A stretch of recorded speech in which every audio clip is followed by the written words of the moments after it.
नमस्ते दोस्तों, आपका मेरी YouTube channel daily fine knowledge में फिर से एक बार स्वागत है। मैं शिप्राज आपके लिए फिर से 5 छोटी सी जानकारी लेकर आ गई हूँ। तो आइए चलते हैं। पहला, दोस्तों क्या आप जिन जुई के बारे में जानते हैं? सिन जुई, जिसे लेडी दाई या मार्किज ऑफ दाई के नाम से भी जाना जाता है, यह एक चीनी रईस थी और ली कांग की पत्नी थी। प्राचीन चीन के पश्चिमी हान राजवंश के दौरान दाई की मार्क्विस और चांगसा साम्राज्य के चांसलर थे।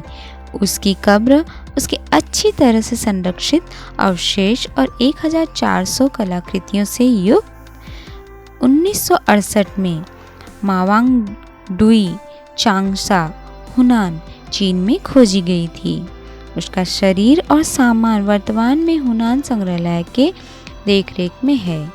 2009 में शांता बारबरा और न्यूयॉर्क शहर में उनके मकबरे की कलाकृतियों को प्रदर्शित किया गया था। उनका शरीर अब तक की मिली सबसे अच्छी तरह से संरक्षित मम्मी में से एक के रूप में उल्लेखनीय है। सिन जुई की मृत्यु लगभग 50 वर्ष की आयु में 168 या 169 ईसा पूर्व में हुई थी। सिन जुई के शरीर को ताबूत के अंदर एक अज्ञात तरल पदार्थ में उल्लेखनीय रूप से अच्छी तरह से संरक्षित किया गया था। उसकी त्वचा कोमल और नम थी, मांसपेशियों के साथ, जो अभी भी उसके हाथ और पैरों को जोड़ों पर फ्लेक्स करने की अनुमति देती थी। उसके सभी अंग और रक्त वाहिकाएं भी बरकरार थी। उसकी नसों में टाइप ए रक्त की थोड़ी मात्रा पाई गई थी। उसके सिर पर बाल थे। सिर के पिछले हिस्से पर बालों की अकड़ के साथ एक विग पिन किया हुआ था। उसके चेहरे पर त्वचा थी। उसकी पलकें और नाक के बाल अभी भी मौजूद थे। उसके बाएं कान की टेम्पेनिक झिल्ली बरकरार थी और उसकी उंगलियां और पैर के अंगूठे के निशान अलग थे। दूसरा, दोस्तों क्या आप द होंग पाओ के बारे में जानते हैं? दोस्तों ये एक चाय की नस्ल है जो कि दुनिया की सबसे महंगी चाय है। द होंग पाओ चीन की फुजियान प्रांत के वुई पहाड़ों में उगाई जाने वाली एक वुई रॉक चाय है। द होंग पाओ में एक अद्वितीय आर्केड सुगंध और एक लंबे समय तक चलने वाला मीठा स्वाद है।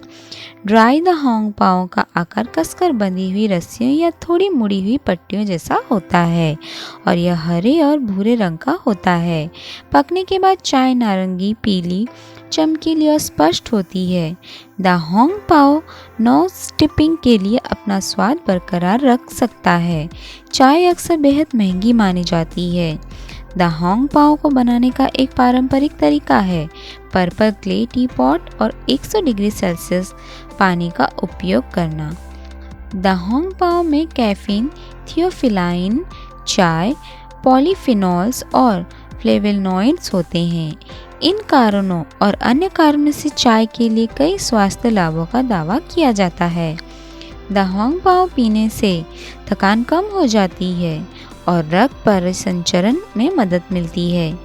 एक मदर प्लांट से 20 ग्राम द होंग पाओ चाय 2005 में 2,08,000 में बेची गई थी। यह द होंग पाओ के लिए उच्चतम नीलामी रिकॉर्ड है। तीसरा, दोस्तों क्या आप ल्यूपिनस पॉलीफिलस के बारे में जानते हैं? ल्यूपिनस पॉलीफिलस लार्ज ल्यूइड ल्यूपियन, बिग ल्यूइड ल्यूपियन, कई ल्यूइड ल्यूपियन, ब्लू पॉड ल्यूपियन या मुख्य रूप से खेती में गार्डन ल्यूपियन जो पश्चिमी देशों की मूल निवासी है। यह उत्तरी अमेरिका, दक्षिणी अलास्का और ब्रिटिश कोलंबिया से पूर्व में क्यूबेक और पश्चिमी व्योमिंग और दक्षिण से यूटा और कैलिफोर्निया तक फैला हुआ है। यह आमतौर पर नदियों और खाड़ियों के साथ बढ़ता है। नम आवासों को पसंद करता है। यह एक बारहमासी जड़ी बूटी वाला पौधा है जिसके तने 1.5 मीटर तक बढ़ते हैं। पत्तियां ताड़ के रूप में मिश्रित होती है। फूल एक लंबे स्पाइक पर पैदा होते हैं। प्रत्येक फूल 1 से 1.5 सेंटीमीटर लंबी, जंगली पौधों में सबसे अधिक नीले से बैंगनी रंग के होते हैं। यह आमतौर पर बगीचों में मधुमक्खी के आकर्षण के लिए उपयोग किया जाता है। उनकी नाइट्रोजन फिक्सन क्षमता और फूलों के साथ खराब रेतीली मिट्टी में सुधार करने की क्षमता के लिए इनका उपयोग किया जाता है। इनमें लाल, गुलाबी, सफ़ेद, नीला और विभिन्न पंखुड़ियों पर अलग अलग रंगों के साथ बहुरंगी भी शामिल है। चौथा, दोस्तों, हमने कई फिल्मों और कार्टून में ट्री हाउस को तो देखा है, पर यह वास्तव में जर्मनी में है। ट्री हाउस ज़मीन पर खतरों से आश्रय के रूप में पेड़ की चबूतरों या घोंसलों का निर्माण करना सभी महान वानरों की आदत है, और हो सकता है कि यह मनुष्यों को विरासत में मिली हो। आज भी उष्णकटिबंधीय के कुछ हिस्सों में ज़मीन पर खतरे और प्रतिकूलता से बचने के लिए कुछ स्वदेशी लोगों द्वारा ट्री हाउस बनाए जाते हैं। यह दावा किया गया है कि इरियन ज़या के दक्षिण में पूर्व में एक पापुआन जनजाति है जो सिटाक के खिलाफ सुरक्षा के रूप में अपने अलग अलग इलाके में ट्री हाउस में रहते हैं। भूमिगत और ज़मीनी स्तर के घरों के साथ ट्री हाउस दूरस्थ वन क्षेत्रों में पर्यावरण के अनुकूल घर बनाने का एक विकल्प है, क्योंकि उन्हें जंगल के एक निश्चित क्षेत्र को साफ करने की आवश्यकता नहीं होती। दोस्तों, यह गांव अपने आप में ही सुंदर और अद्वितीय है।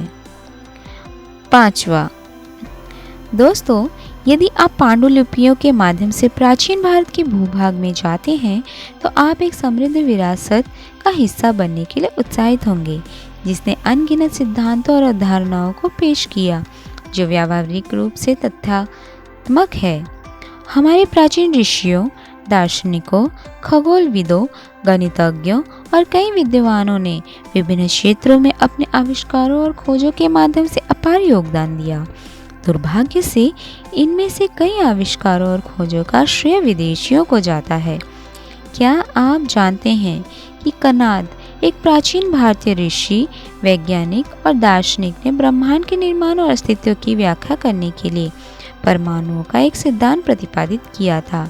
लेकिन परमाणु सिद्धांत की खोज का श्रेय अंग्रेजी रसायनज्ञ, भौतिक विज्ञानी और मौसम विज्ञानी जॉन डाल्टन को दिया जाता है। हमारे प्राचीन ऋषियों ने सबसे पहले इस विचार की अवधारणा की थी कि पदार्थ में अविभाज्य इकाइयाँ होती है और इसे और छोटे कणों में विभाजित नहीं किया जा सकता है। सबसे छोटा कण यानी परमाणु पूरे ब्रह्मांड में व्याप्त है, इसे नष्ट नहीं किया जा सकता है और सभी स्थितियों में अपने मूल स्वरूप को बरकरार रखता है। हमारे ऋषियों ने इस अवधारणा को आध्यात्मिक संदर्भ में खोजा, जबकि कनाद इस अवधारणा के बारे में स्पष्ट तस्वीर देने वाले पहले व्यक्ति थे। बाद के काल के दार्शनिकों और विचारकों ने इस बारे में विस्तृत सिद्धांत विकसित किए कि परमाणु कैसे यौगिक बनाते हैं। महर्षि कनाद ने पदार्थ के परमाणु सिद्धांत पर अपनी व्याख्या संस्कृत में वैशेषिक सूत्र नामक अपनी पुस्तक में लिखी है, जिसे कनाद सूत्र भी कहा जाता है।